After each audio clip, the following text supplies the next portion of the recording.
For decades, Cliff Richard was seen as the smiling face of British pop music, a man whose songs defined generations and whose charm seemed untouchable. But behind the bright lights and chart success lay private sorrows, broken relationships, and public betrayals that nearly destroyed him. What began as a story of triumph slowly turned into one of the most painful sagas in the history of British entertainment. Today, we retrace the steps of Cliff Richard, the victories, the heartbreak, and the moment that forced him into the shadows. From India to Britain, and the birth of Cliff Richard. Cliff Richard did not begin life in London, as many of his fans assumed. He was born Harry Roger Webb in Lucknow during the final years of British India. His earliest memories were of warmth and comfort under the Asian sun, but history soon tore that world apart.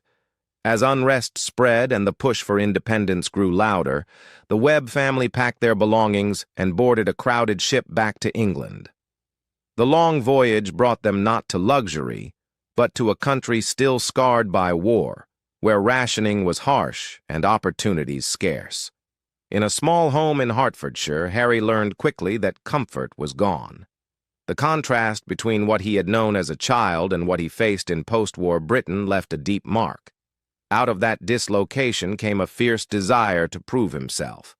Music became his escape. American rock and roll, with the raw electricity of Elvis Presley and the wildfire of Little Richard, hit him like a revelation. He began to dream not of fitting into his new surroundings, but of standing out. By his late teens, Harry Webb no longer existed. He re-emerged as Cliff Richard, a name chosen to project strength and permanence while nodding to the energy of his musical heroes. Alongside his backing group, first called the Drifters and later the Shadows, he recorded a debut single that would change everything. Move It. Unlike the polite pop of the time, it was sharp, rough-edged, and unapologetically rebellious. Within weeks, Cliff was hailed as Britain's first true rock and roll star. The reaction was overwhelming. Teenage hysteria swept the country, with fans fainting and screaming in scenes the nation had only ever heard about from Elvis concerts in America. Almost overnight, Cliff Richard was no longer just another young singer. He was the face of a cultural shift, the one who had brought a dangerous new sound to British soil. And for the first time, the UK had a rock idol of its own, a star who chose faith over fame. The 1960s were years when rebellion was celebrated and pop idols were expected to live on the edge. Cliff Richard, however, made a decision that stunned almost everyone who admired him. At the height of his fame, he stood before thousands at a massive gathering led by American evangelist Billy Graham and publicly declared himself a Christian. It wasn't a quiet choice whispered to family or close friends. It was a declaration broadcast across the country. Fans were left in disbelief. The man they had seen as Britain's answer to Elvis suddenly seemed to be turning his back on the very image that had made him a star. Record executives and agents panicked, whispering that his career was finished. Some thought he would walk away from music entirely and become a schoolteacher. Cliff himself considered it. He feared he could not reconcile faith and the stage, believing one life had to be sacrificed for the other. But in the end, he did something no one expected. He stayed. He refused to abandon either calling. Instead, he merged the two, becoming the first major British pop star to openly live by his beliefs while still competing on the charts. That choice didn't just save his career. It changed him. Cliff later admitted that much of his early swagger had been an act, a mask hiding deep insecurity. After embracing his faith, he said his confidence grew. The pressure to always play a role disappeared, and for the first time, he felt free to be himself. This transformation came with a heavy personal cost. The sudden death of his father when Cliff was only 21 left him responsible for his mother and sisters. Years later, he would endure a long, painful vigil as his mother slipped away to Alzheimer's. These experiences deepened his sense of duty, but they also meant sacrificing his personal happiness. Relationships faltered, One with a dancer he truly cared for ended in a heartbreaking letter where he confessed he had to choose career and family over marriage. Other romances with actresses and dancers were short-lived, often undone by his growing fame and the responsibilities he carried. Yet despite the personal sacrifices, Cliff held firm. While the Beatles and other groups stormed the world, Cliff endured by being true to himself. He was no longer just a pop idol. He had become a man defined as much by his faith and resilience as by his music. The love that never was.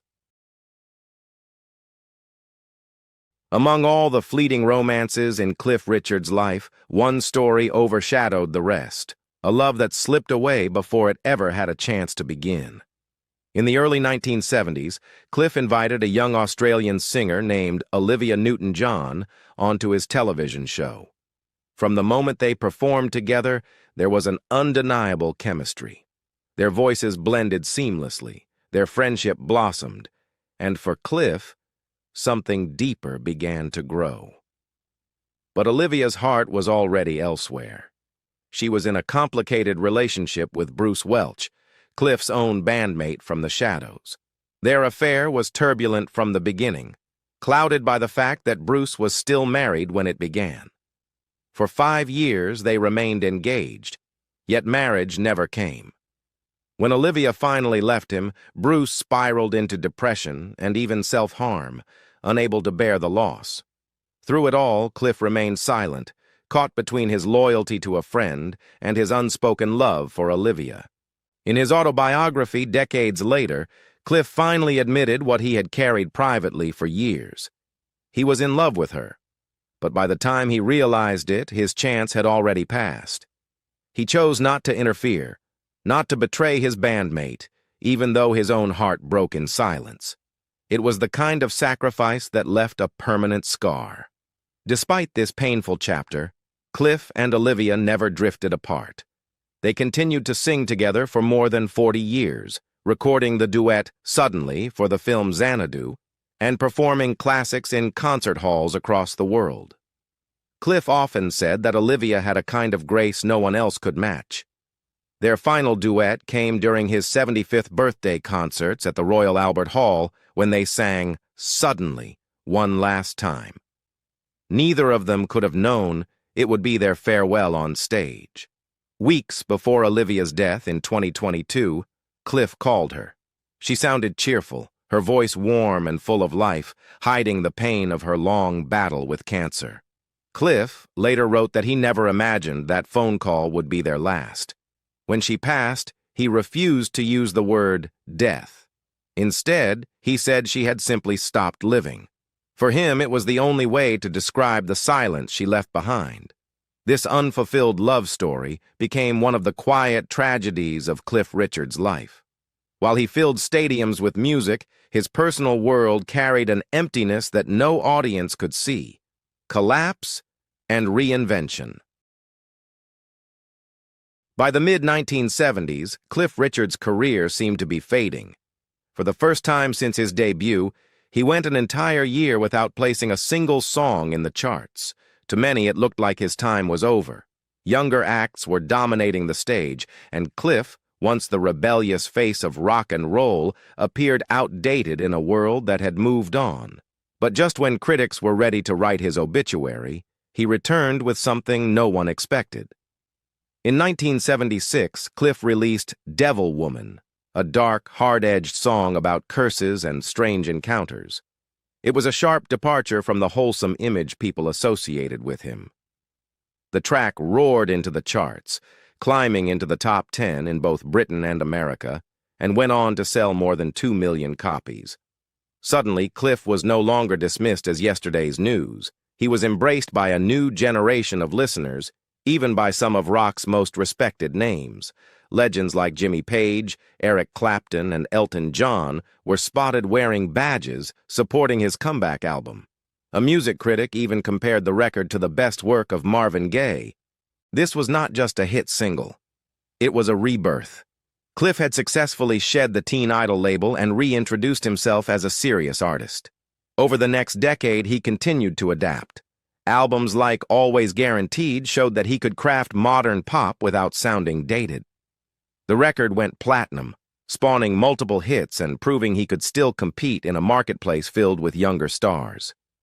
Then came Christmas of 1988, when Cliff recorded Mistletoe and Wine. What began as a simple holiday song turned into a phenomenon, shooting to #1 and staying there for weeks.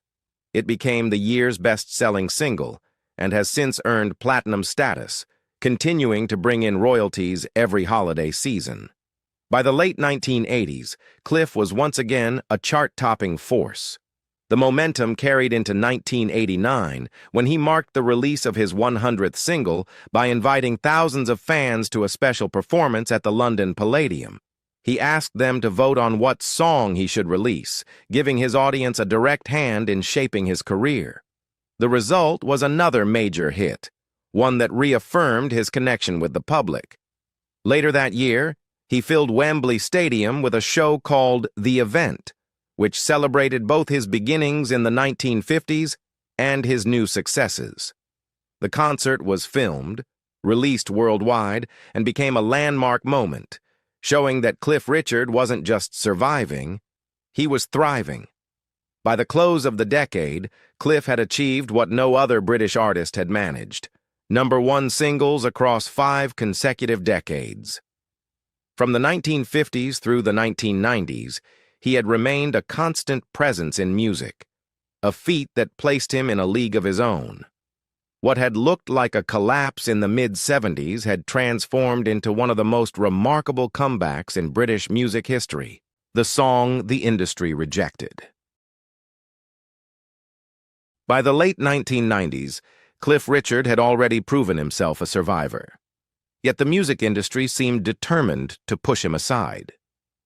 When he released the Millennium Prayer, a simple but powerful idea that set the Lord's Prayer to the tune of Auld Lang Syne, the reaction from radio stations was brutal.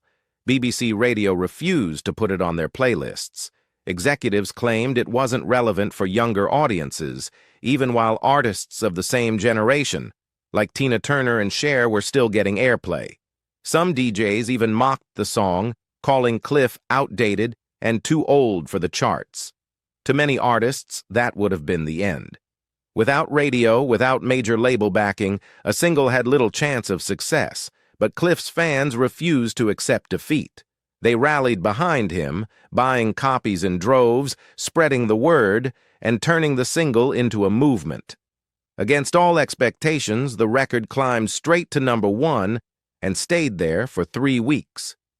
It was Cliff's 14th UK #1, arriving 40 years after his very first. The success went beyond Britain. In Australia and New Zealand, the song hit #2. Across Europe, it broke into the top 20, with several countries awarding platinum certifications. All of this without the machine of the music industry, without the support of radio, and without the promotional campaigns younger artists relied on. The Millennium Prayer became more than a song. It was a protest. It was proof that Cliff Richard was still loved, and that the public, not the gatekeepers, would decide who mattered. By this point, Cliff's legacy was already unparalleled. He had sold over 250 million records worldwide, collected honors including a knighthood and an OBE, and earned recognition not just for his music, but for his charity work. He had raised money for children's causes, spoken publicly about faith, and remained a constant figure in British culture. Yet even with all those achievements, the sting of rejection from the very industry he had helped build left its mark. The Millennium Prayer was his victory over that rejection, a reminder that resilience could still silence doubt. The raid that broke a legend. In 2014, Cliff Richard was at home in Portugal when he switched on the television and saw something that made his blood run cold. Live images showed helicopters circling above his house in Berkshire, while police officers searched through his belongings. It looked like a burglary, but it was far worse. The raid had been organized by South Yorkshire Police and broadcast in real time by the BBC, who had been tipped off in advance. For Cliff, it was a nightmare made public. The allegation was shocking. A man claimed Cliff had assaulted him during a Billy Graham rally in the mid-1980s. But as the details emerged, the story quickly collapsed. The accuser described a room at the stadium where the alleged incident had taken place, but that room hadn't even existed at the time.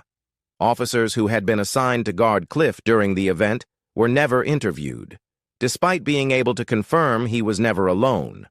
For nearly 2 years, police pursued an investigation that produced no evidence, spending hundreds of thousands of pounds of taxpayer money while Cliff's name was dragged across headlines worldwide.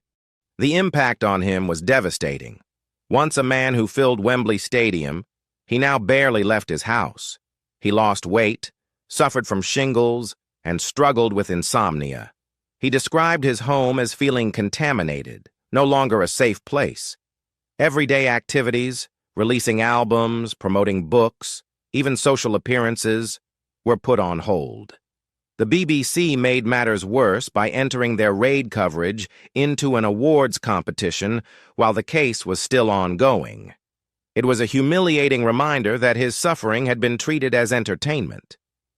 Eventually, prosecutors announced that no charges would be brought against him.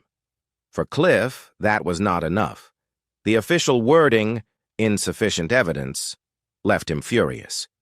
He wanted the truth spelled out, that there was no evidence at all. Still, in 2018, he finally found justice in a different way. The High Court ruled in his favor, declaring that his right to privacy had been violated in a sensationalist and unlawful way. He was awarded damages, and the ruling forced a change in how the British press could cover unproven allegations in the future. But no amount of money or legal victories could undo the scars. Cliff himself said he felt smeared, not by the police, but by the BBC. Even after being cleared, he struggled with the fear that people would always wonder. His career and reputation, built over 60 years, had been reduced in the public eye to a raid, a rumor, and a media circus. It was the darkest chapter of his life, one he would never fully escape. Cliff Richard's story is one of dazzling triumphs and devastating trials. A man who gave his life to music, only to find himself betrayed by the very institutions that once celebrated him. Through love lost, faith tested, and reputation nearly destroyed, he survived with resilience that few could match. Do you believe Cliff Richard deserved better from the media? Comment yes or no below. And if this story moved you, don't forget to like the video, subscribe for more, and share it with others who want to uncover the hidden truths behind music's biggest legends.